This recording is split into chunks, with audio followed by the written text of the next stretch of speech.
Are you married? If so, there are two filing statuses that you can use when you're doing your taxes: married filing separate and married filing jointly. Now, in this video, I'm going to break down each of these filing statuses for married people and give you my recommendations for which one I think you should use. Be sure to stay until the end of this video because I'm going to be giving away one piece of information about these filing statuses that you're not going to want to miss. Without further ado, let's dive into this video. All right, guys, what do these filing statuses even mean? Married filing separate, married filing joint. We got to talk about it.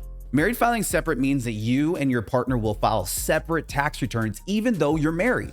Married filing jointly means that you and your partner will file a joint tax return. Now, a joint tax return is a single tax return in which both partners in a marriage report their income, they report their credits, and they're reporting their exemptions and deductions all together. Now let's talk about what the requirements are for filing married filing joint. There are some basic requirements that you must meet if you would like to use the married filing joint status. For example, first, you must have been legally married on the last day of the tax year for which you want to be filed for. So if you want to file as married filing jointly for the year of 2022, then you must have been legally married by December 31st of 2022. Also, both partners have to agree to use this filing status. You cannot force your partner to do it if he or she just does not want to do it. Also, another important thing is that you cannot be legally separated under a divorce or separate maintenance decree. So please do not try to do this, guys. It won't be approved and it could cause a headache down the road with the IRS. Another thing that you should be aware of regarding this filing status is that if your spouse dies during the year, you're still considered married to him or her for that tax year as long as you don't remarry in that tax year. So you can file married filing jointly if your spouse dies during the tax year. Finally, the last thing you should know about the requirements for the married filing joint filing status is the income requirements. For 2022, if you plan on filing married filing joint, then the minimum income requirements to file your taxes are $25,900 if both spouses are under the age of 65, or $27,300 if one spouse is under the age of 65 and one spouse is over the age of 65, and then $28,700 if both spouses are over the age of 65. So if you meet all of these criteria, then you will be able to file your taxes with the married filing joint status. So let's talk about understanding married filing joint. If you're thinking about going with the married filing joint status, then you should fully understand all the implications of doing so. For example, if you file a married filing joint tax return, then both you and your spouse will both equally be responsible for filing the return and equally responsible for paying the taxes. I have a lot of taxpayers where they get a little bit caught up in the penalties and previous tax return issues with one spouse. If there happens to be any penalties that occur as the result of your tax return, then both you and your spouse will be equally responsible for these penalties. That is, one spouse can prove that he or she was unaware of the mistakes and did not benefit from filing married. So if you're thinking about filing jointly, just remember that you will most likely be held accountable for any mistakes, omissions, fraud that your partner makes or conducts on your joint return. Now, in other words, you definitely need to make sure that you're in full trust with your partner before you decide to file a tax return with them. I have a lot of taxpayers that have this conversation with me because they want to make sure that it makes the best sense for each partner, even though they love their partner, that it makes sense financially to file jointly. So let's talk about the differences here. What's the difference between filing separate versus married filing joint? Generally speaking, most married couples are better off filing jointly, but there are many reasons for this. The first and foremost, and probably most obvious, is that it saves time. Only having to fill out one tax return is significantly less time consuming than having to fill out two tax forms and go through two processes of filing a return. Additionally, by filing joint returns, you and your spouse can get access to a wide variety of benefits that are not available for separate filers. Yes, that's right. The IRS has incentivized joint filing for married couples by offering a number of important credits, deductions, and other benefits. Here's some examples. You'll get access to the earned income credit, the dependent care credit. You'll get access to tuition credits. You'll get access to the student loan interest deduction, which is a big one for taxpayers. You'll get access to the child care credits, unless you lived apart from July to December. You'll get access to the adoption credit, unless you lived apart from July to December on that one as well. The Hope and Lifetime credit, learning credits, and credits for elderly and disabled, as long as you live with your spouse at any time during the tax year. You'll also get exclusion of interest on Series EE and IUS savings bonds used for higher education expenses. And you'll also get a special allowance of $25,000 for real estate passive activity losses, which gives you that active participation if you live together at any time during the tax year.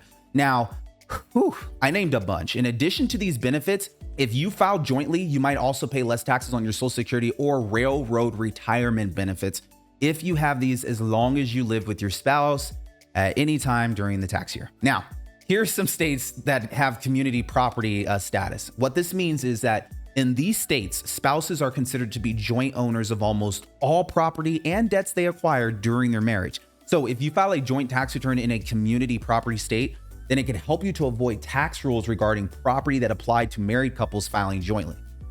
So filing a joint tax return can be a lot more convenient for people who live in joint property states. In case you don't know whether or not your state is a community property state, here's a list of all the community property states in the United States in order. Number 1, Arizona. Number 2, California. Number 3, Idaho. Number 4, Louisiana. Number 5, Nevada. Number 6, New Mexico.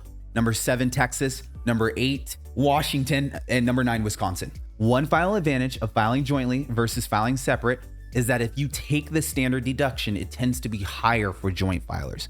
So you can potentially just decrease your taxable income even more simply by filing married, filing joint, as opposed to filing separate. I get asked this question though all the time. Does it ever make sense to file separately? Yes. The answer is yes. There are a number of situations in which we as tax professionals find that it makes more sense to file separately. For example, some partners in a marriage simply prefer to keep all of their finances separate, including their taxes.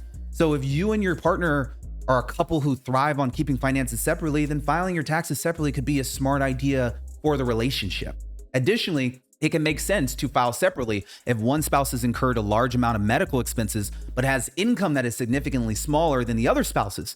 This is because the IRS only allows unreimbursed medical expenses that are in excess of 7.5% of the filer's adjusted gross income to count as itemized deduction.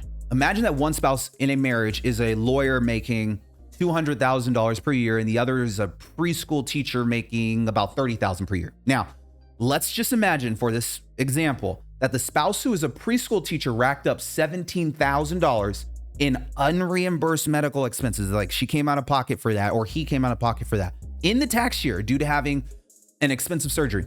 Okay. In this particular case, if the couples filed jointly, they would have an adjusted gross income of $230,000 per year, and this would not be able to deduct any of the $17,000 worth of medical expenses. This is because the $17,000 is less than the 7.5% of their combined adjusted gross income. However, if the couple filed separately, then the spouse who was a preschool teacher would be able to deduct the medical expenses that were above $2,250.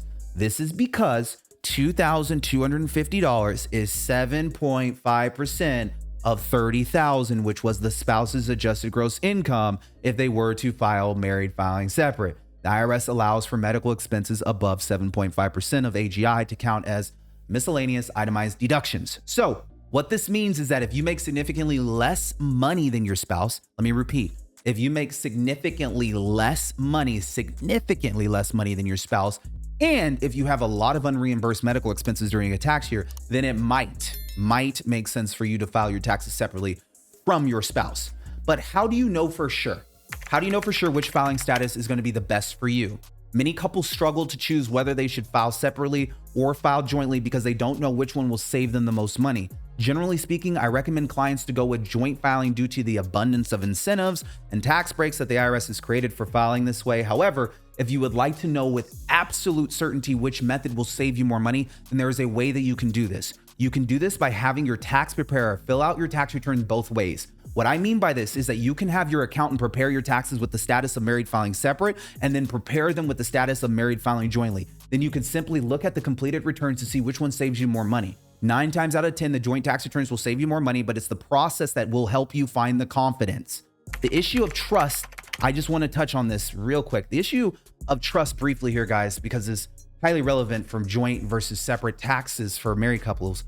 Anyone who has ever entered a marriage can probably tell you that trust is an extremely important factor for a successful marriage. When it comes to successful tax filing, the same is true for trust. If you choose to file your taxes jointly, it's critical to make sure that you fully trust your partner.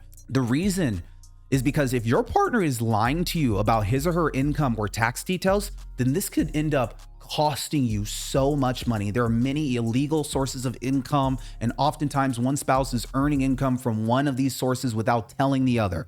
Common sources of illegal income include selling illicit narcotics, loan sharking, prostitution, certain types of gambling, theft, robbery, insider trading, selling counterfeit goods, or creating some type of Ponzi scheme. Like, if you suspect that your spouse is earning income from any of these illegal ways or other illegal means, or they're not reporting 100% of their income because they collect a lot of cash, I strongly recommend that you do not file a joint tax return with him or her. The same is true if you suspect that your spouse is dishonest on his or her tax returns. For example, if he or she lies about critical information about income, deductions, exemptions, a carried out report by Credit Karma of 2,000 individuals revealed that roughly 6% of people cheat on their taxes. Do I pay my taxes? No. Guys, of the people who admitted to cheating on their taxes, the most common ways that they did this was 1, not reporting income that they made, such as cash income or income earned under the table. Number 2, padding their numbers of dependents, itemized deductions or tax credits, which means they're adding additional children or adding additional tax credits for children that they don't have, or adding additional itemized deductions for things that they didn't take. Number 3, omitting tips or gifts that they received. This is a very popular one. Number 4, failing to report gambling winnings. If you suspect that your spouse may have cheated on their taxes in any of these ways or in any way in the past, then you should steer clear of using the tax status married filing joint. Instead, in these situations, it is better to use the status of married filing separate in order to reduce your risk of facing fines, penalties, or even criminal prosecution for tax fraud. So, question, do your chances of being audited increase if you file separately? First, you should know that the chances of being audited for most Americans are less than 1%. If you are wealthy and are earning more than $1 million annually, then the audit rates will go up for you. But for the majority of Americans, you have less than a 1% chance of being audited. Some sources report that your chances of getting audited increase slightly if you file separately.